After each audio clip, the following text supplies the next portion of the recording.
Halo teman-teman, perkenalkan nama saya Fatihah Nur Anissa Aida dengan NIM 200400669 dari Prodi Ilmu Gizi Universitas Alma-Ata. Di sini saya akan menjelaskan tentang diabetes mellitus. Menurut WHO, diabetes adalah penyakit kronis serius yang terjadi karena pankreas tidak menghasilkan cukup insulin, hormon yang mengatur gula darah atau glukosa, atau ketika tubuh tidak dapat secara efektif menggunakan insulin yang dihasilkannya.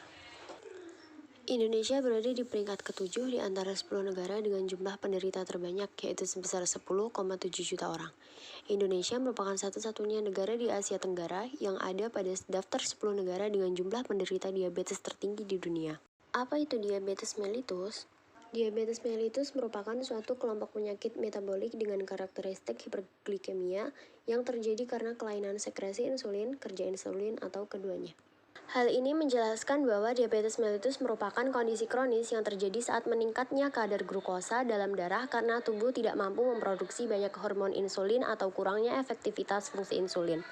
Gejala diabetes yang pertama adalah poliuri atau banyak kencing. Kadar glukosa darah yang semakin tinggi akan dikeluarkan melalui air kemih. Jika semakin tinggi kadar glukosa darah, maka ginjal menghasilkan air kemih dalam jumlah yang banyak. Akibatnya, penderita diabetes sering berkemih dalam jumlah banyak.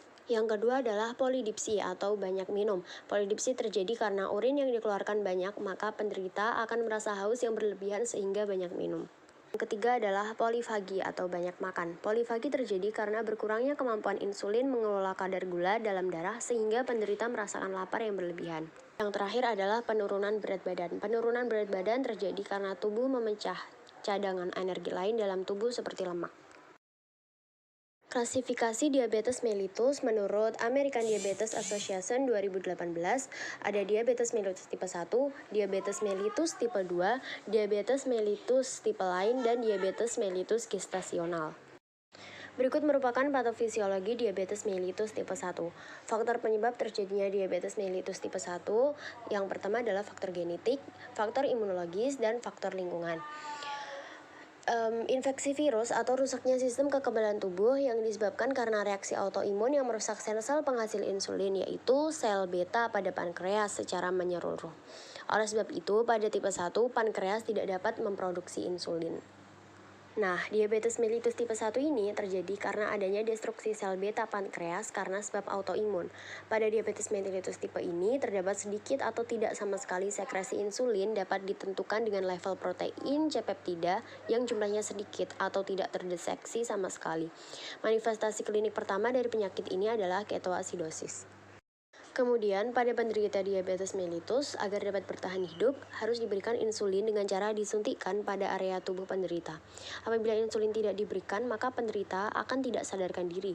Disebut juga dengan koma ketoasidosis atau koma diabetik. Patofisiologi diabetes mellitus tipe 2. Diabetes mellitus tipe 2 disebabkan oleh kegagalan relatif sel beta pankreas dan resistensi insulin. Pada penderita diabetes mellitus tipe ini terjadi hiperinsulinemia, tetapi insulin tidak bisa membawa glukosa masuk ke dalam jaringan karena terjadi resistensi insulin yang merupakan turunnya kemampuan insulin untuk merangsang pengambilan glukosa oleh jaringan perifer dan untuk menghambat produksi glukosa oleh hati. Oleh karena itu, terjadinya resistensi insulin, reseptor insulin sudah tidak aktif karena dianggap kadarnya masih tinggi dalam darah, akan mengakibatkan defisiensi relatif insulin. Defisiensi relatif insulin dapat mengakibatkan berkurangnya sekresi insulin pada adanya glukosa bersama bahan sekresi insulin lain, sehingga sel beta pankreas akan mengalami desensitisiasi terhadap adanya glukosa. Gejala yang ada pada diabetes tipe ini secara perlahan-lahan bahkan asimptomatik. Dengan pola hidup sehat, yaitu mengkonsumsi makanan bergizi seimbang dan olahraga secara teratur, biasanya penderita berangsur pulih. Penderita juga harus mampu mempertahankan berat badan yang normal. Namun, pada penderita stadium akhir kemungkinan akan diberikan suntik insulin. Diabetes mellitus tipe lain. Diabetes mellitus tipe ini terjadi akibat penyakit gangguan metabolik yang ditandai oleh kenaikan kadar glukosa darah akibat faktor genetik sebagai berikut. Diabetes mellitus gestasional. Diabetes mellitus tipe ini terjadi selama kehamilan di mana intoleransi glukosa didapati pertama kali pada masa kehamilan, biasanya pada trimester kedua dan ketiga. Berikut merupakan faktor risiko diabetes mellitus gestasional. Adapun pengendalian diabetes mellitus, yang pertama adalah pengaturan pola makan, aktivitas fisik, tata laksana atau terapi farmakologi, dan pelibatan peran keluarga.